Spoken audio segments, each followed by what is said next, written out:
Should I do the welcome bit? Yeah. Do you think that's a good idea? You're in charge of welcomes. Am I? Okay. You're allowed to welcome people, though. Yeah, well, I'll say welcome along the way, but I want you to... I'm just behind you in the doorway.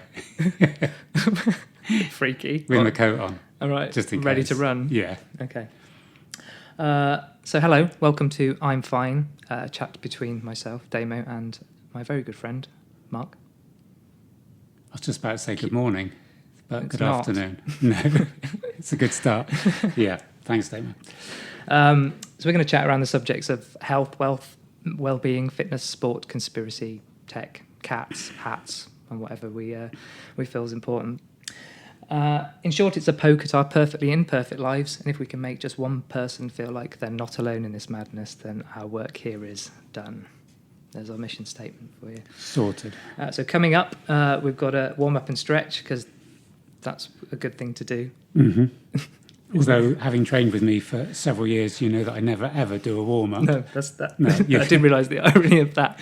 Your first set is your warm-up. Yeah. So, So, but you've got to, well, at least, we know what the good things to do are, whether you do them or not. So we're going to be gently easing into the first episode. We're also going to look at how to start a podcast, which is kind of weird because we're literally just starting a podcast. In our section, Work-Life Ballet. Did you like that? yeah, play on the word ballet and balance. Good, isn't it? Yeah, I was proud of that. We're going to look at kind of the title of the podcast, really. And we're also going to look at something called 47.2, which is a theory about the relationship between well-being and age, which I thought was interesting. So, warm up and stretch. How's your coffee? All right? The coffee's good. I guess the feedback is shape of the cup's important. Oh, Definitely like that shape. it sounded like you're leaving the coffee to last in this review. I wasn't overawed by the coffee. I had great expectations. Probably a good job I didn't say I was trying to line up a coffee sponsor then.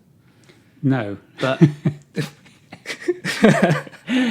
But you should have briefed me on that one. no, well, No, I did enjoy the coffee. I think there's two things. One is, shape of the cup, massively important. And the second thing, and this, the whole of this podcast is going to be full of my quirks, but people who drink out of black mugs, I cannot understand how you could have the inside of your mug being black.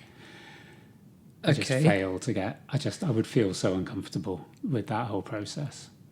Okay. But let's just bring it out there. No, let's unpack that a little bit. Yeah. Just because, particularly when drinking coffee, because it's black. No, not to do with the colour. Just because I would feel uncomfortable having the inside of a cup being black. Simple as. No, there's no other depth to that. You have the inside of your nicely shaped cups are white. I don't think if they were black, you would have bought them. I've not really thought about it. I think I do have a black mug. Okay. I've never really thought. I just thought it might be an experience thing, of. No, just a personal preference. Like, I don't like writing with blue biro. Is it one of those?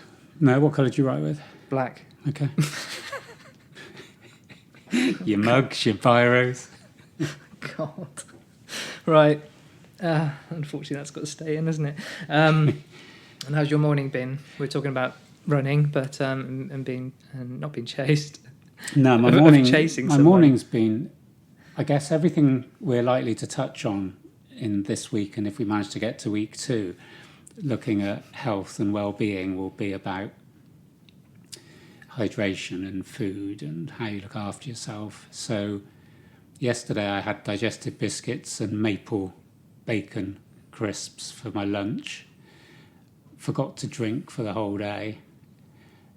Didn't get to bed till gone 1, so went to the track this morning and ran fastest time ever. And I think it's that bit around what were the factors that made me run faster, because all the stuff that you would have thought, from personal training would have needed to be in place, like good sleep, good nutrition, good hydration, were just chucked out the window. So what was it that made me run the speed I did? So do you need to have to do that for the next month to see if that actually is a benefit, or you've just had a one-off? I'm guessing crisps and digestive biscuits isn't the way forward, but there is something around, maybe for me, having coffees to stay awake before I went to the track, the rush of caffeine made a difference. Maybe, as I was saying to you earlier, having some distance runners in front of me and using that as an incentive became all important that I caught them. So maybe my running adapted to that rather than it just being a normal training run. But yeah, it's just that bit around, what happened to make me run faster than I've ever run in my life. It's just a strange feeling. And fortunately, I videoed myself, so I'm seeing is it my action, following a group of guys called Fast University in America, and getting loads of stuff from them just on basically how to run. What about being chased? Well, does anyone do that as a training technique? So yes, because it depends who it was, but I think I'd run pretty fast if it were my life. Yeah. There's when we do hill sprints, there's a couple of people I train with, and we coordinate it so that based on our best times, we will finish equal, which generally means I start 8.5 meters behind this person. Okay. And I think there's a really big element there of that we know if we both run to our potential, it's a dead heat. And I don't think it matters whether you're the chaser because you have, like a greyhound, you have the rabbit, or whether in real life you're a rabbit being chased by a greyhound. Both are going to make you run faster.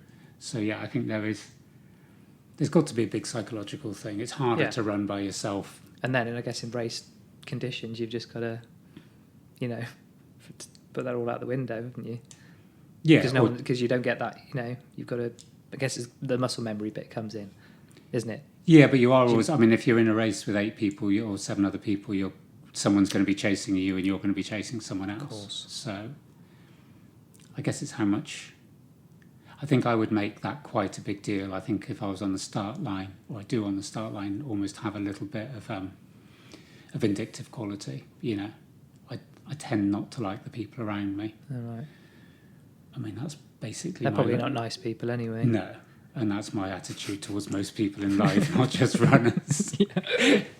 But, so yeah, I think you have to have a little bit of anger if you're running. You can't be all chummy and relaxed. So. Well, talking about Bolt, he's he's chummy. Yeah, but then he's the fastest. It's easy to be nice when you're the best, I reckon. So, and I'm far from the best. But yeah, quite often, that's an interesting point. Quite often in championships, the guys that are the fastest runners will appear a lot more relaxed and maybe because they have the confidence that, as long as they hit their best, they're going to win the race. Yeah. And it's amazingly consistent. Race after race, you can tell within a tenth of a second what you're going to run. I think you look at all the best, Tiger and Michael Jordan, and the same. Relaxed, aren't they? And they get angry in the right places and competitive in the right places, but generally they're comfortable, aren't they, with their own talent? No, that's a good point. So this was your idea of how to start a podcast. I think it was your idea. Which is a bit like Inception, isn't it, when you're actually doing a podcast? I guess one thing for me, apart from all the technical stuff, which I'm probably not going to go into now, but the big thing for me is actually why we want to do this, I guess. And I've kind of done some research into how to start a podcast, and generally it is, usual pick a subject, but a lot of them actually don't really talk about why, which I think is quite an important thing. There's that, and we were just going to touch on it before, that obviously the whole point of doing it is that you publish it and people hear it, and then you're into what you're trying to say. I think what you're trying to say is quite easy. I think the why, but with anything, with business, with anything else, just or our own existence, actually why is probably the biggest question to ask. And I think it differs between the two of us. Do you think? We haven't discussed it at length, no. But no, I think. I think for me it's the process. I enjoy the just making things generally. The creative process we're living in that world where everyone's doing a podcast, aren't they? So I'm very wary of that. We're adding to the pile. We're probably you think what the churn is like. I always think of Twitter accounts. How many people are starting up? Twitter account. I'm going to start my new venture. I've got an idea for a blog. probably most Twitter users probably have 5 to 10 different accounts, don't they? They don't use anymore. So I'm conscious that people try stuff and it just drifts off. And Yeah. so and for me that's probably where the why comes in. That's the bit that keeps it going, because did you say because you believe in it and you want it to. Yeah, but you said something right at the beginning there about like if we help one person. I don't know exactly I think that's what your because line there's only going was. to be if we get one person listening to it. Yeah, and help him or her, then that's success. Me and setting the bar incredibly low. But if we get one, then we've won. So but also I think this is kind of the medium where I guess you probably have to think of it. Well, I'm trying to think of it as I'm only speaking to one person, or we're speaking to one person, because that just makes it easier. Yeah. Because as soon as you think about it being more, or you suddenly get carried away with yourself that this is going to be great. Everyone, lots of people can listen to it. Yeah. I don't think I ever want that pressure or that So, anxiety level really of it's hard enough doing this anyway. Because the whole point of us doing this was we meet a couple of times a week, we train and we chat, and we think we're brilliant and hilarious in short, and we go, let's bottle this. Yeah. But I guess that's where everybody starts, and it's only in our opinion that we're brilliant and hilarious. And now we're into that, you cross the line where it's not about what we think anymore. No. But it is in terms of its kind of creative drive. But you're into the other people are going to have an opinion, and that's probably why people don't get this far, maybe, or they're crushing self-doubt, and So I don't know. There's a few things I've thrown out there, but I always come back to the why we're doing it. I guess I mentioned to you just now about the sort of the difference between thinking of doing a podcast and doing it is the courage of your convictions, that you will be saying something that will have some. And I think it's one of the things that I find quite strange with my job is that when you're a personal trainer, you very, very rarely get questioned. It's a little bit like being a doctor. I'll explain something around how to do a correct bench press. And occasionally someone will say, well, a mate of mine does it differently, or I've seen this. But generally, it's if I tell you or a client to do something, it's almost taken, and it is quite a strange position, not necessarily of power, but I guess of trust. Yeah. If you've got, 70, 80 kilos above your head, and I say you can lift this, there's that, basic trust that you are able to do it, you're going to lift it safely, you're not going to get injured. And so I think taking that back to the podcast is that bit around, I think there is things we can say that will have some benefit, and exactly your point, whether it's one or a dozen people that get something from it. I was thinking that when I was running today, and this just came into my mind then. I saw a TikTok yesterday, and it's a guy in a supermarket in America, and he goes up to 3 people and says nice things to the 3 people. Right. And he's been secretly recorded by a mate. Mm-hmm. And so he says to one woman he really likes her dress, he says to another woman he likes her hair, and then he comes up to the 3rd guy. But the manner in which he does it isn't creepy. No, I was going to say, that sounds properly creepy. Yeah, it sounds properly creepy, but he does it almost, he's like a sort of fresh-faced young lad, and he'll be like pretending to shop and just go, I really like your dress. And he isn't picking on, a 22-year-old woman and trying to pull her or something, he's just talking generally. Mm-hmm. And the 3rd person he speaks to, he said, I like your haircut, mate. But he did it in a manner that the guy didn't take exception. And then the guy goes, oh, do you really? And he said, yeah, it looks cool. And he went, oh, my daughter did it during lockdown. He went, she's going to be so chuffed when I tell her. And smiled and walked off. And I get your bit, the 4th person might have smashed him. That's the one you would have sent me. Yeah, because it was a shit haircut. I think he was being facetious. But the point I was making when I was running is this whole thing around kindness, which is just so overplayed on social media. Social media is just a sewage generally, isn't it? In terms, there isn't a lot of kindness out there. No. But I was thinking, the whole of the UK, whole of Great Britain, if everybody said 2 kind things today, and that's 130 million compliments or nice things, that would be impressive. Mm-hmm. Do you know what I mean? And it wouldn't be hard, and it wouldn't take anybody more than 10 seconds. And if everybody just signed up to that, it'd be interesting to see if there was that groundswell of opinion that the whole of the UK just said two nice things and not being, not wanting anything from it, literally just seeing someone and going... Not filming it. Yeah, not filming it, exactly. Just going out and going, I really like what you did there, or, whatever it happened to be. And you think 130 million pieces of positivity with all the shit that we get on Twitter and TikTok and... My brain immediately goes to, yes, brilliant, and I talk about this a lot in terms of opposites and balance and stuff like that. That sounds great, but is there such thing as a compliment if people are complimenting each other all the time? Is it just manners are a good thing, but you don't remember the last time if someone doesn't say thank you or please, you remember it, but when they do, it doesn't go that's nice. Do you know what I mean? It becomes a norm. So if 130 million people, or there's 130 million compliments a day, does that then become the norm? And then, therefore, compliments don't then mean, the value of that comes down. I'm playing devil's advocate here. I guess my answer... it's going to be better than everyone being arseholes, right? But, yeah, I get your point. If everyone just says, you look nice... every day to everybody else, then it's meaningless. I get that. But I also think it's a shame that people have to make videos. And I saw one the other day where a guy jumped in front of the queue. It might have been TikTok, but I keep getting these people requesting TikToks. I'm going to sound really old now, but I don't really know how it works.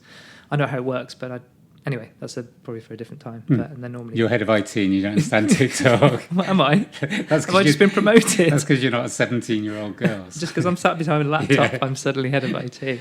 No, but there was a guy who went kind of barged in front of someone in a queue. This guy was like, you could just see, the usual kind of, little cat. Someone's hiding behind a till filming this, and this guy was just looking around, going, "I'm going to smash him in a minute."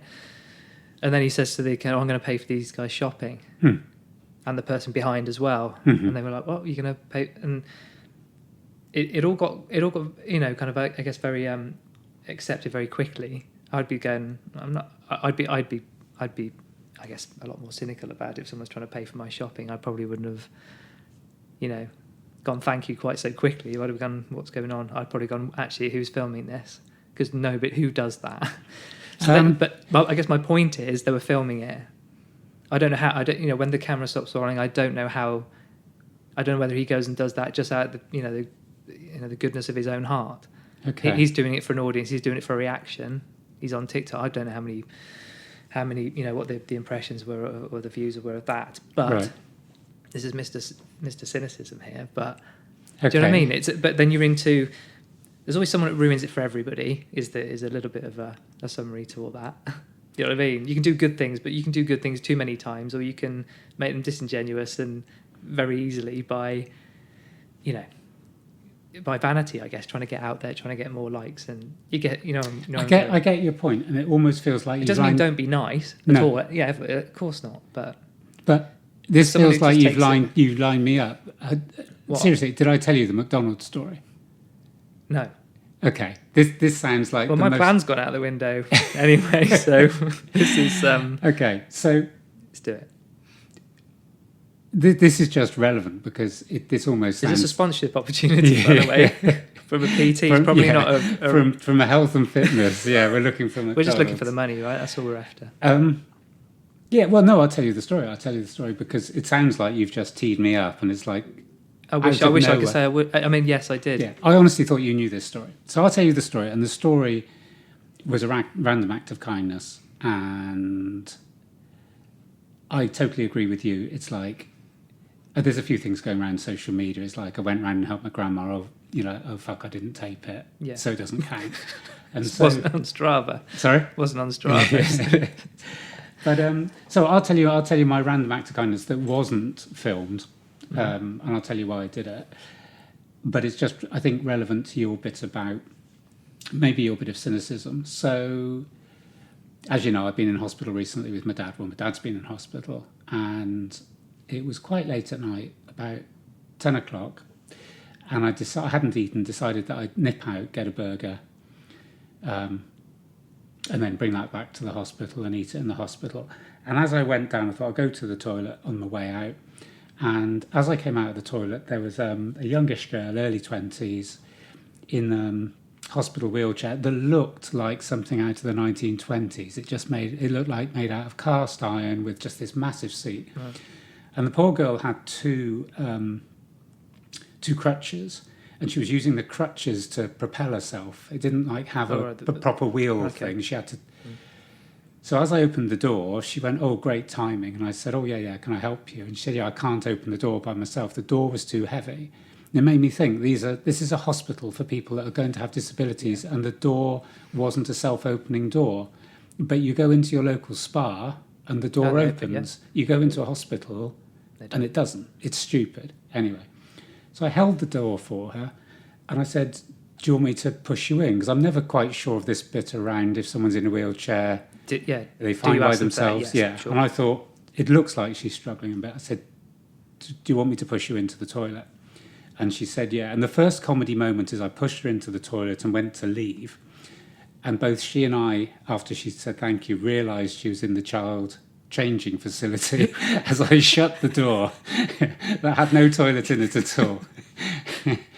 Yeah, so awkward. So she peed all over the nappy area. So anyway, opened the door, pulled her out again. We laughed. Good. Put her into the disabled toilet and went, "I'm going to wait outside for you." And then I went, "I'm not going to wait outside because that's wrong. I'm going to go through another door and wait for you, but like just shout." I didn't want to be standing outside the door. And anyway, heard her getting ready, opened the door, and I said, "Do you want me to take you to the lift?" And she went, "Oh no, I'm going to go and have a cigarette." And she asked me why I was in, and I said about the situation with my dad, and she was very cute, and she said some nice words. And so I said, "Where do you want me to put you, to have your cigarette?" And she said, "Oh, here's fine." And I went, "I'm off to McDonald's now. What do you fancy?" And she said, "I don't have any money." And I went, "That wasn't the question." I said, "What do you fancy?" And she went, seriously? And I went, "Just tell me what you'd like to eat." I said, "No, tell me what you'd like to drink." That was it. And she said, "Oasis." So I said, "Fine." So what went through my mind is I get a meal deal for her. And I know she likes Oasis, but then I'll get a chips and burger, buy that for her. Okay. Went to McDonald's, bought mine, bought hers, and I said, "You've got to be here when I come back." I said, "I'm not fucking buying all this." Well, I only said the Oasis. "I'm not going to buy you Oasis," and you bugger off. Came back, empty wheelchair, like no one in it at all. And I thought, like, what's happened? Anyway, suddenly get this call, and in the darkness, she was over there. It wasn't her wheelchair; it was another hospital one that had been left. Well, I don't know why. 1908 wheelchair. And so I went over to her and said, "Oh, I thought you'd gone." And she said, "No." So we had a little talk, and as she sat there, she said, "Oh, I want you to have a look." And this all sounds a bit made up, but it isn't. She said, "Oh, I want you to have a look at this." And she opened her hand, and there was a small feather in it, and I went, "Why is that relevant?" And she said, Sunday, this was on the Thursday, she said, "This Sunday is the 3rd anniversary of my mum's death." And she said, "I was just looking up the stars, thinking about her, because I'm in hospital." And she said, "This feather literally came down and landed in my hand." And, this is like 11 o'clock at night. There was no birds there. And I went, "That's lovely." I said, that could well be a sign, just being positive. Anyway, and because my dad was really near to death, it was quite an interesting, conversation. So I said, "I'll take you back to your ward." And she went, "Oh, it's quite a way." And I said, "That's fine. I've got your McDonald's, put it in your lap." Took her up to her ward, got her into her bedroom, and she said, "This is the first meal I've had today." And her bedroom was a mess. It was just full of Coke cans, sweet wrappers. So obviously she wasn't looking after herself. Cool. So I gave it, and she was really grateful. I left the ward and I said, "Best of luck for your operation and everything." And as I went, I realised I'd left my McDonald's on the hook of the back of her wheelchair. And I rushed back. And why I wanted to rush back is I put a tenner in her burger. Not in her burger. Between the gherkin. This is a lovely story cheese. Going south very quickly. So the tenner rested inside the packet. Yes. What I didn't want to do is me rush back and her there going, "Oh my God, you give me a tenner." I did not want that to happen. Yes. Yeah. Anyway, what happened is, as I rushed back into the ward, she's rushing on her crutches with my meal to try and chase after me, which is such a lovely thing to do. Yeah. So she hadn't opened her meal. Right. But the point of this is, in terms of random act of kindness, I think as soon as I'd seen her bed, as soon as I'd heard about her mourning her mother's loss, as soon as I'd seen and she'd explained what was wrong to her, that was horrific, like a really horrible thing with a limited life expectancy. And I'm thinking, going back to your cynicism, what I did just as a gesture of like, sod it, I'm just going to buy someone a meal, turned out much, much more important than that for me as well, in terms of where I was, in visiting the hospital, in terms of I made a difference to her. And then I'm thinking, she didn't know me, she didn't know my name, she had no way of contacting me to say thank you, but her next visitor, if, a parent or friend comes in, she's going to go, you're not going to believe what happened last night. And then I opened the box and there was a tenner in it. Yeah. And I think I get your point. Sometimes that might be seen as patronising or like, he's giving me a tenner, behave. Yeah, money can change things as well, can't they? But I made a judgment by looking at her, and then when I saw her room and when she told me about her life, she was obviously struggling. And then she'd also said earlier she had no money. So I'm thinking, you're in hospital with no money, you're living just on hospital food. Yeah. So I guess that's a very, very long way of saying that things like that probably have much more benefit than spending £6 on a meal. Yeah, I mean, there was a handful of, acts of kindness in there, Yeah. It was quite a story.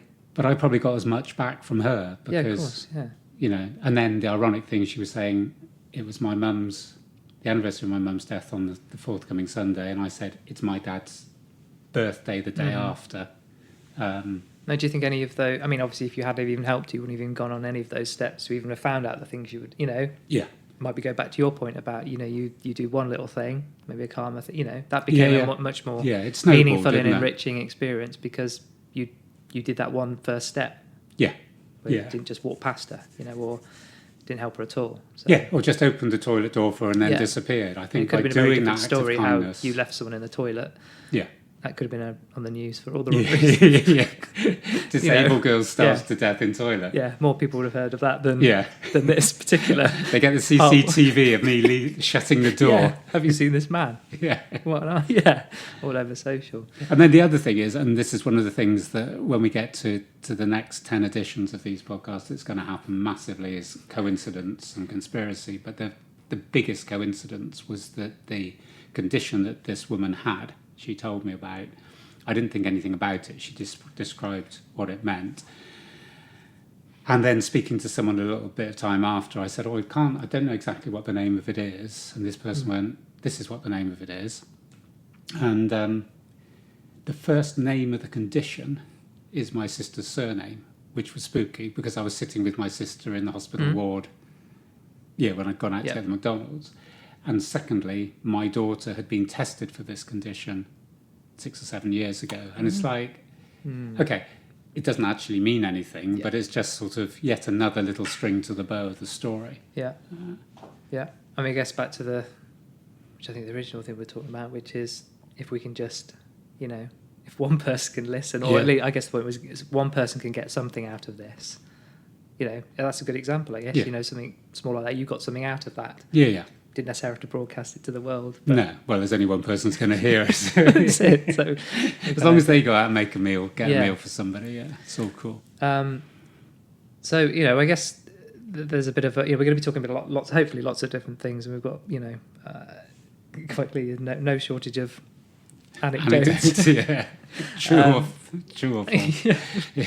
But that one was true. Just for right. I woke up and it was all a dream. So we're kind of, they'll throw lots of different kind of subjects and talk about different themes. But the reason I just want to talk about the name of the podcast. Okay. I don't even like the word podcast, actually. Sorry? I don't even like the word podcast. I was thinking about it the other day. Do we know what it means? I could look. Well, I think we all know what one is, but. Yeah, but how did well, I guess is the second half of broadcast. I would put money on it being something to do with the iPod. In which case, that's worrying by itself, isn't it? Well, I don't know. Is it?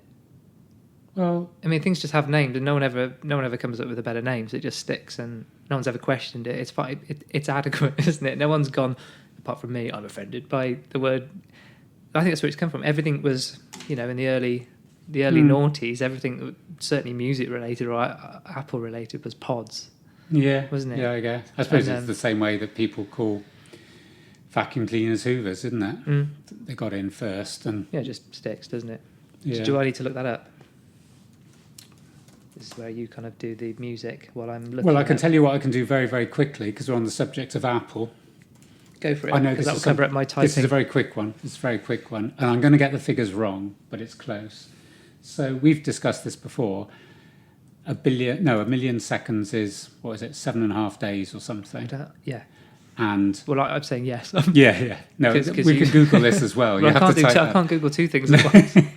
I'll just make it up then. There's Yeah, only well, one we guy might as well. listening. He's out getting a bloody Well, McDonald's if we get a letter, right, from our audience. we would literally be besides ourselves, wouldn't we? We would. We'd just be made up for that. Someone correcting your your unfounded statements. Yeah, it verifies our existence. Well, so anyway, it's roughly a million seconds is roughly, I think it's 7.5 days, something like that. Right. Yes. A billion seconds is roughly 31.5 years. Yes. And a trillion seconds is 64,000 years. And Apple have just hit 2 trillion. Yes. And that's, you hear 2 trillion and no one, unless you look at it in terms of No. seconds or grains of rice, do you know what that means? No, you don't. It's just a name, isn't it? Yeah, it is. So Yeah, that's it's- just a little Apple fact. And what I was intently listening to that and wasn't actually doing the thing that you were covering up. So that's become no benefit to cover up this at all. On your MacBook. Why is it called a podcast? The word podcast is derived from a combination of two words. Okay. Brilliant which, stuff. Which are Have a guess. Poe and Dcast. So iPod and Yeah. broadcast. When the term was coined, most people were using Apple's iPod to listen to podcasts. So when Ben Hammersley suggested the word podcasting to describe the new method of delivering content, the term stuck. There we go. Okay. We got to run with it. Yeah. I think if I we think try we and get were in- into Spotify under something other than podcasts. Yeah, you got into We're gonna a losing whole our era audience. where people were literally making up Yeah. brand new words, weren't they? With "if-I" on the end. So I can't even remember where I was. You were talking oh, about the I'm Fine. Yes, and why and then the name, I guess. Yes, I just derailed this by not liking the word podcast. So anyway, we're calling this "I'm Fine," and there's a few other suggestions that weren't very good that I sent to you. Mm-hmm. That one stood out, and I think the reason I came up with that, and this is subsequently kind of panned out quite well. When we meet twice a week, and you go, "Hey, how you doing?" Mm. I normally go, "Fine." And Yeah. you go, well, actually, you're probably a little bit more, I'm fine, thank you. Expound on that. And we've kind of talked about that before. We've kind of gone, yeah, we're not really, are you? Or, how are you really? And then, Yeah. then we get into it and we're off to the races. So, but then having kind of looked at that, and I know you got some, I know you like this for probably similar reasons, but when you kind of unpack that and actually think about why we just, fine is like nice, isn't it? Yeah. It's pretty middle of the road. And how often we actually say it and we don't really mean it, So it feels like a good name for something where we're talking about, well-being, Yeah. emotions and things like that, and I guess maybe kind of either debunking stuff or unpacking things and kind of actually questioning why we do things and turning a few things on their heads and shaking stuff and see what comes out. I think it felt like a good name. I agree totally. I think the interesting thing about it, from my, like, obviously when I'm training clients, I'm Fine is, I was thinking about it after you suggested it as a title, and I think Was they're trapped under a weight of weight of metal. Yeah. But I think it's a bit around, it is a stock reply, and it's a closed reply because it doesn't encourage any further discussion. And I think it's quite interesting that you almost have to be a little bit, not necessarily aggressive, but you have to sort of push the person further when they say I'm fine. You almost have to go, no, you're not. Yeah, I guess if you sense they're not, or you absolutely know they're not. Yeah. But also, I'll do, I will also say that could it be a kind of cry for help? I know. I mean, one of the reasons I came off Facebook was not one of the reasons. There's a few reasons, but where people put things up there to gain a reaction or gain a response. Yeah. Attention seeker, whatever you want to call it, but that's always kind of gripped me. However, there's some people, I guess we all do that to some degree in life as well as online. But I think sometimes I'm fine, only because you just said it's perhaps a closed response. But could it also be I want someone to unpack this and dig a bit deeper? Yeah, no, I think it is. Or is it just the tone they kind of, if they go, I'm fine, and, I guess their body language and demeanour, you'll sense from that you don't want to go any further with it, or they'll say it in a way where they go, please ask me again, or please don't believe me because I really want to talk about it. But I think if I'm fine's the best you can do, then you're not at your best. Do you know what my normal response is to you when you come for training? What time do you call this? You don't. No, you've done if you ask how I am, my general response is I'm great. That's my general response. Yeah.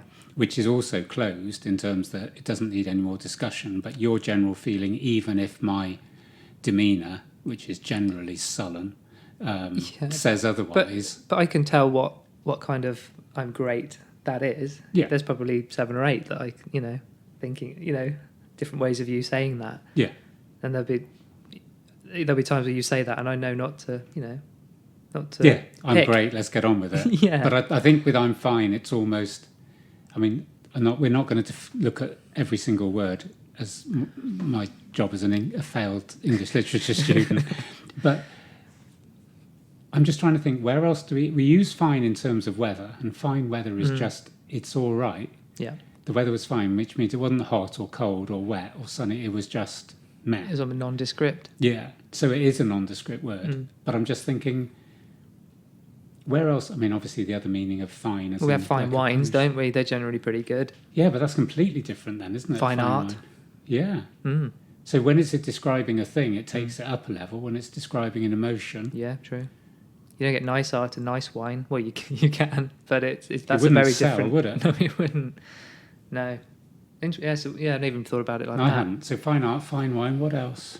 Don't know. I mean, I guess in terms of goods and so in luxury goods, I suppose there's always finest, even in biscuits. Tesco finest. There you go. Yeah. So that's the best of, isn't it? Yeah. I mean, it's still shit, but it's the best of shit.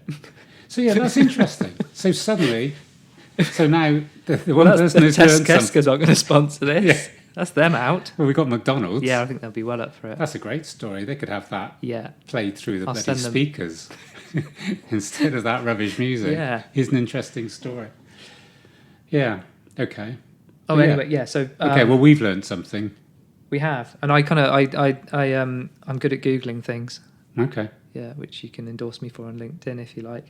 But I did some googling of I'm fine, and a few things came up, and one of them was exactly around that kind of thing where, most of it that's our response for most things. But people who are struggling and not having a particularly good time use it a lot. And I found this kind of website where they're talking about what other things would you say if you weren't fine. Mm-hmm. Now, once I've kind of read this a few times, I realised that actually this is just about telling someone the truth and actually how you're feeling. Mm-hmm. Because the examples were. So next time, why not substitute I'm fine with one of the following and open up a conversation with someone who cares about you? Well, that's the first thing. You've got to be in dialogue with someone who gives a shit for the first thing. And then, so this one was, I feel so lost, trapped, and like everything is out of my control. Mm-hmm. These are all fine. I'm not knocking these as responses. The other one was, can you... I'm a little overwhelmed. Can we cancel going out and stay in instead? I want to say I'm fine, but you know what? I'm really not. Today's not a good day for me. And then as I started reading all these things, it's just like, well, I know it's difficult because it's a leap for some, isn't it? Yeah. For all of us, but they're just, I don't know, I kind of felt it was slightly patronising kind of, why don't you just offer, just to say how you feel? Yeah. But maybe they were giving prompts for people actually who don't know how to say how they feel. So that was the first thing as I was reading that. Also, You just in- feel like going, well, that's the truth, but actually that's easy to say, but not actually easy to go and yeah. do. But those examples, just like if you know, going back to Tesco's, if someone on the 10 items or less, they don't do 10 items or less anymore. No, I think It's it used to be a interesting, isn't basket, hadn't it? And then they worked out you could put 1,000 things in a basket if you're really clever. Mm. But say you were on one of those things and the cashier asked you how you were doing. I think any of those responses are probably more than she wants. Yes. How's your day? I'm overwhelmed. Do you want any help packing your bags? I 'Cause, often say no because I've been able to drive myself here and walk around your store. Packing the bags is the easiest part. And you do get some that kind of just go, oh, fine. And then you get some where you give them a kind of little stock response and then suddenly you're into what their daughter's doing at school for A levels and you're like, oh, please hurry up. And when you're Because- holding a bag and they say, do you need a bag? Yeah. And you say, no, I've got a bag. Yeah, or do you want any help packing that? Yeah. Actually, I've never said yes, just to see what they do because there's never any staff there. No. So there's would they stop and then go and find someone or call on the tannoy for... And that person wouldn't be able to be within 2 meters of you packing your bag.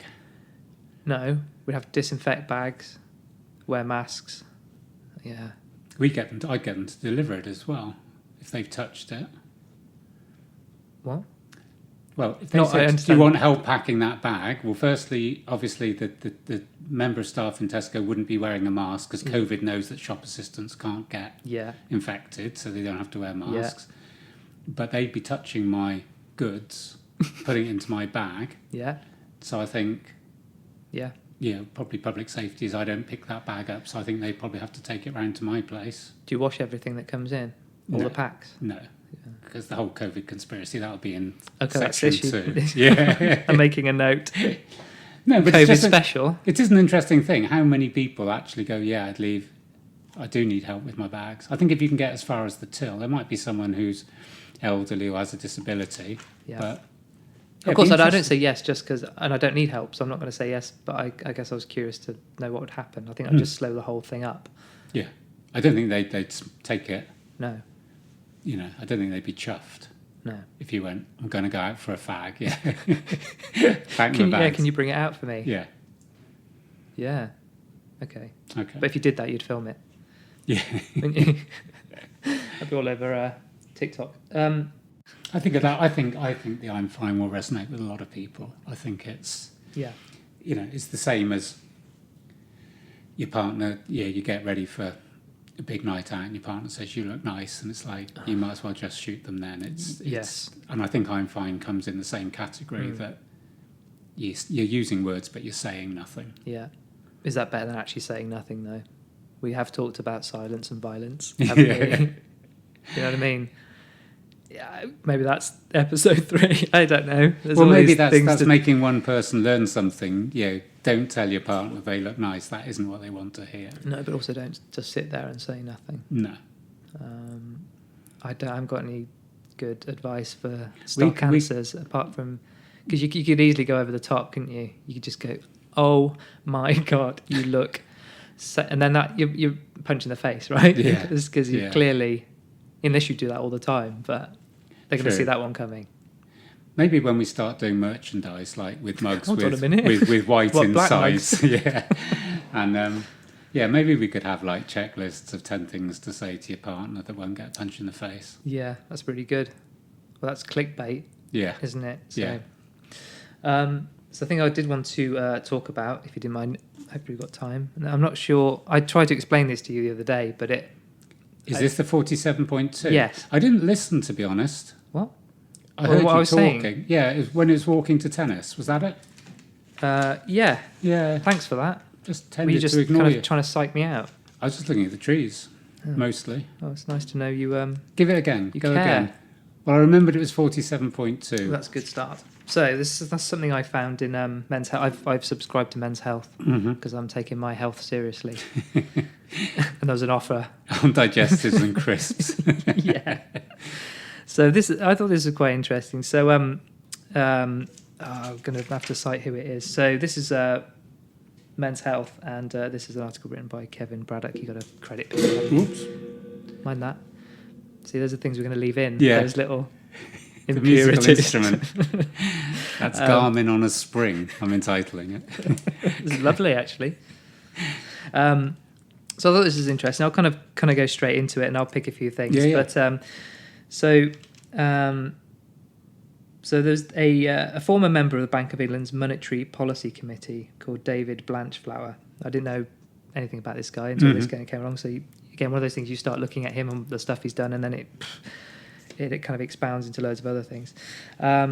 Who earlier this year published a paper identifying this precise moment as the age of minimum well-being, the nadir of what academics refer to as life satisfaction, and what we civilians know as happiness.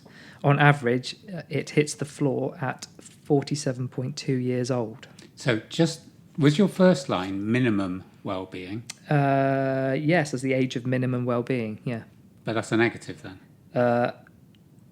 Is it? Well, what I'd want do you mean? maximum well-being as being a good thing. Oh, you mean negative as in, okay, as a...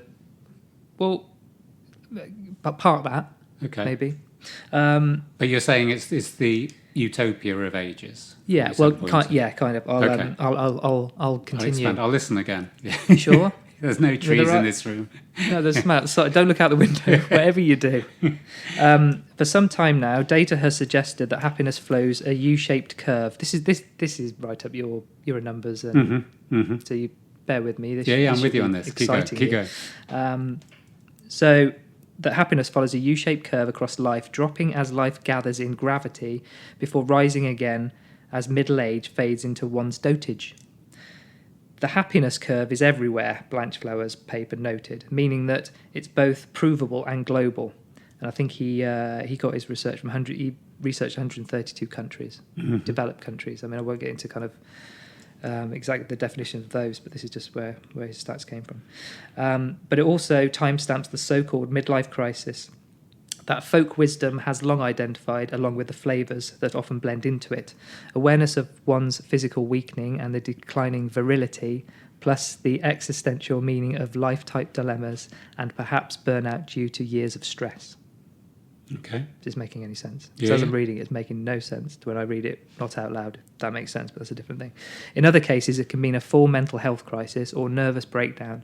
Some of these have distinct biomarkers and diagnostic criteria, while others are more blurry. However, one or another of these things seem to happen to most men, this is particularly men in this report, and somewhere around this apparently arbitrary age of 47.2. Now, so I read that earlier, and it's because apparently arbitrary seems to throw any kind of scientific Yeah. slightly out the window. The in my lead head, up but sounded scientific. it did, and then they just go, it's just a number they've picked. But, so I had a note here. Mark, do you remember when you hit 47.2? I mean, you're only 44 now. At No, one but- stage in these, we're going to have to say how old we are. Yeah, we're not. Maybe just- 47. Maybe we can do that as a competition. People have to guess. Yeah. So I guess it's that UK where, and I was talking to someone not so long back about, I guess, just getting to kind of, into your 40s and kind of suddenly certain things start to fall into place, or you kind of, not you kind of feel like you've got a superpower, but something, all the things you've kind of got to at that point, you kind of start using and things start to make sense, and or you give less of a shit about certain things, where things, all the things you worry about in your 20s and 30s, you just sort of stop worrying about. And then, and I guess all the experience and the tools you kind of gather up to that point. Yeah, so maybe just from 0 to 47.2 is practice, and then beyond that is just, right, I know what I'm doing now, which I thought was quite interesting. But I guess they've gone from that age rather than a later age when you have even more experience, because then other things are starting to fall apart. So your happiness is going to be affected by, like I said there, lack of virility or lack of mobility or, mental prowess is all going to... Because, this is, again, another, you open it, almost everything we're going to talk about is, can be expounded on it, dozens and dozens of times. But trying to measure happiness, I mean, how does anyone do that? It changes hourly for me, so I wouldn't be able to measure it. Yeah. And your happiness is different to mine. And, so it's that,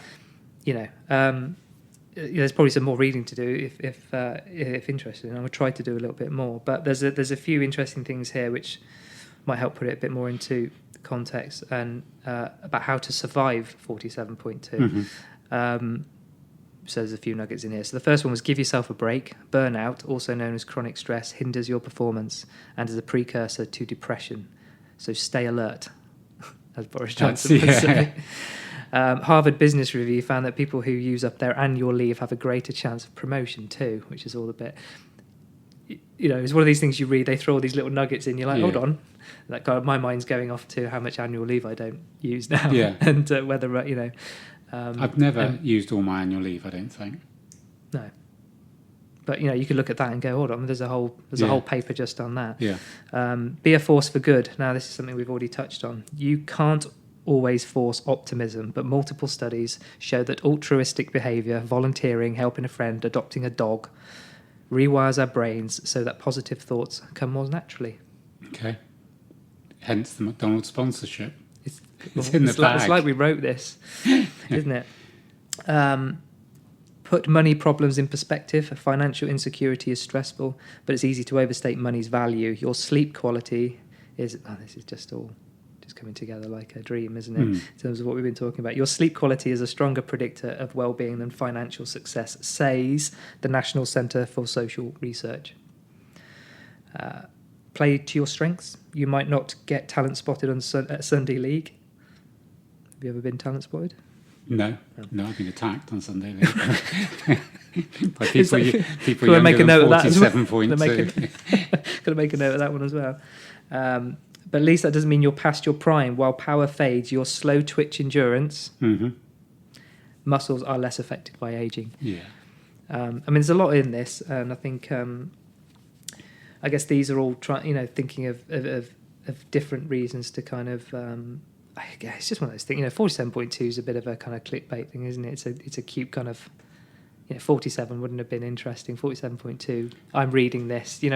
Do you know what I mean? And I think most of these things are just really good things to do and look after yourself. But I kind of found it interesting, in terms of our kind of life cycle. But I guess my one problem with this is that for the whole time you've been talking, and because of the absence of yew trees, you've had my attention. Has been. I'm worried now. Yeah, no. My big this. concern is the 0.2 months or is it 0.2 decimal? Oh, crikey. Hold on. It isn't important. It is. Okay. Isn't it? I guess. I'm just conscious that people are listening to me read, which is really dull for an audio medium, isn't it? It's no more dull than you trying to Google something and then not. Oh, was that? Okay. Right, I'll come back to you on that. Okay. Another bookmark. We've got lots of bookmarks. The other couple of things were, which I thought were interesting, were this about how to survive, I guess, with life in general, probably. Be a pack animal. Marriage isn't essential to happiness, but close social bonds are. They can also help cut your risk of heart disease by reducing inflammation, according to Ohio State University. There's a lot in there. There's a lot in just that one little... I'm throwing all these out. They ask more questions than give answers. But you and I share quite a few of the same friends and social bonds, and I would think they give a lot more heartache than positives. The majority of them are just... Well, thank God they're not... There's not many of them. No, I'm speaking, but the few they for are, myself. All bar, I think, one. We have one nice friend, but the rest are just a group of bullies. Yeah, they are nice, aren't they? That one. That one. Which one is? I don't know. I'm just going through them now. Yeah, there Won't is take one. long. There's one who's smiley. The others are bullies. Yeah. Just That's a good point, different actually. degrees of bullies. Maybe we should out them next Yeah. time. This is number 6 of how to survive 47.2. Create something. Absorbing pastimes such as woodworking or painting has a natural antidepressive effect. A study in the journal Art Therapy found that crafting can lower stress hormones in 45 minutes. Mm-hmm. Do you feel this? We've created something here in this podcast. I feel more relaxed doing this. We're probably about an hour and 45 in, aren't we? But do you feel relaxed? Yeah, soporifically. Okay. Do you want a brew? Do you want another coffee? Do you need to... No. You're losing it. I can see that. I think there's a difference between reading that and going, yeah, I can see that getting a canvas and some paints would be relaxing. And there's a difference from going ahead and doing it and finding space to do it. Yeah. I think that's the key, isn't it? I think so. We tell ourselves we've got busy lives. We've just filled, as you say, an hour and a half with Yeah. drivel. But we would have said we've got really busy lives. So yeah, I think something like the painting or the woodwork. Yeah, it's a good shout. You'll like this one. Perfect ending on for this. Pile on the weights. Age is no excuse to avoid the gym. That would have done, you know. I mean, the second podcast, we're just going to get into weights, aren't we? We're bound to. Yeah, be all right. That's good. Newcomers do heavy lifting in their later years, and I don't think I'm necessarily later years, but I am new to it. Yeah, can build muscle just as easy as lifelong athletes. It says Frontiers in Physiology. It's also the best way to offset aging's physical effects, which you've talked about a lot to me. Yeah. As we lose muscle mass, correct? As we get older. And I think that is something that we need to talk about. If we're going to have a serious look at health, it is putting some of the facts there that the number of clients I have who do jogging or running and who have knee and joint problems, and the people that I'm doing weightlifting with, I don't think any of them have had an injury from weightlifting, full stop, not one in the last 4 years. So, yeah, there's a lot to be said for it. But yeah, I think maybe round 2 we can touch upon that. That'd be good. I was going to ask if you think this is true. The data shows that levels of happiness rebound by the age of 60. I'll let I you mean, know. you know someone who's... I was going to say, you know someone who's 60. That's why I was asking you. Possibly because we learn to accept the transition between the different stages of our lives. And I think acceptance, will be a theme. Yeah. Because, I think that's the other thing. But like I say, by the time you get to a certain age, you just learn to accept that that's just the way they are. And that's all right. Yeah. And it just is. So get on with it. So yeah, acceptance is a key one. You're right. So thanks for listening for that. Yeah. Thank God there was no trees in your front room. It's not even a plant, actually, is there? No. Well, What's some are they real? Are they real? What? The roses Yes, they are. Yeah. and the pine cone. I mean, yeah, they're not expensive. What, the roses? No. Did you buy them? No, I didn't. You steal them? Yeah, of course I did. Yeah. Who Just because they're not flowers? expensive doesn't mean I don't steal If things. they're outside a garage, they're fair game to anyone. Yeah. Did you have anything to add? No, it would be great, wouldn't it, on the first one for me to go actually just in summary. But nah. Oh, okay. Yeah, we No. could do. You could have a little, summary corner. We'll edit it in later. I'll say something deep and meaningful. Yeah. Well, I was, we were talking just before we started about kind of editing, and it's the point where I actually check it's been recording. Yes, it's still going. Thank God for that. That was a worry. I knew I did it, but you know what I mean? You kind of imagine how awful that would have been if a laptop had just closed. I'm just thinking now. So for the closing summary, this is what I would like to do going forward. Every week before we do this, I'm going to pop into the Range or B&M and find one of their, live, love, what is it? I can't even remember what it is. Oh, one of those, like the posters? An actual piece of wood with something engraved. Like we've got one down there which says Prosecco, how classy people get wasted. Like that. Not as shit as that, but the same sort of idea. That isn't really you, Oh, is come it? on. Huh? Do you drink Prosecco? No, I don't. Are you classy? I don't drink. Am I what? No, I'm none of those. That's the irony. Cocaine is how classy people get wasted. Yeah, so we're going to do that. So the Range and B&M, I will go through and I will find something carved in pretend wood. Maybe, like kind of Jerry Springer's summing up. Some kind of something to words of wisdom. Yeah. To leave to our one listener. Yeah, like all my friends are like stars. There's millions of them, but I never fucking see them. Something like that. Do you know what I mean? Well, they always take ages to get here, or I don't know, something.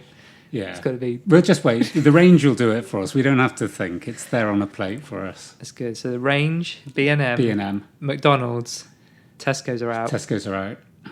Well, the coffee company who I won't now name because I was actually genuinely, they are good friends of mine. I was genuinely trying to get them interested. I was just being sarcastic because I knew it was. Of course you did. Yeah. It's not that bad, but your coffee is actually good. And I think we should have a bit of a coffee corner because... Okay. That's good on podcasts because everyone can join in, can't they? Yeah, well, we're talking about merchandise. We could actually start selling. Selling coffee. Yeah, Okay. if you wanted, you know. But we do have Probably not by next week, though. You've got coffee, though, haven't you? Haven't you got something sorted? Yeah, kind of. But Yeah. I don't want to punt my own wares on this No. show. I was going to say, calling it a show, I don't know, I feel comfortable with that. I don't like the Okay. word podcast, but I feel comfortable with show, although that The I'm Fine show. Yeah. shit show. Yeah. Show But- and tell. Yeah. No show. Our audience figures. But I was going to say, we can put links and references in our show notes, you see, on if this ever does get. Yeah. But that's assuming this is going to get published, which we're not quite sure about. I feel really quite comfortable now, but I screwed the beginning of this up. Did you? Yeah, and there's about 30 seconds of just radio silence. But Okay. and I said to myself, well, How long have we been talking? I've no idea. I can't see what the time. It's got to be an hour plus. I I reckon we've pushed the boundaries of Yeah, patience. you said to be finished 20 minutes ago. So, Yeah. and there's loads of stuff we haven't talked about. But hey, on that bombshell, should we finish? how do we finish? Do you want to sing a song or anything? No, I'm just going to say what I'm going to do is I'm going to go to the range tomorrow. You said that. Going to take a I photograph. could have and just you copied can, and pasted this. You can edit it in. Right, and I'm going to edit this out that you just repeated. Yeah. Okay. That'll save a minute. Right. Okay, shall I hit stop? We'll stop now. We'll have stock phrases, won't we? Going forward. Catchphrases, you mean? Yeah. Absolutely. Yeah, not stock phrases. But it's like nicknames. Are those things we can use, or do we have to? Do you know what I mean? Are they for us to generate? Yeah. Or are they things that come back and? Yeah, you I know? think it'll be letters from the listeners. We'll just take I think that could be a part. the You know, top a section. 100, It's just 200 names that Yeah, come you know, through. most of these shows, like Top Gear, used to do it, didn't they? They just used to write the letters themselves. I'm Yeah. convinced of it. Not that we would do that, No. because we're authentic and And true true. to ourselves. All right. Okay, let's just say that's it. Okay. Thank you.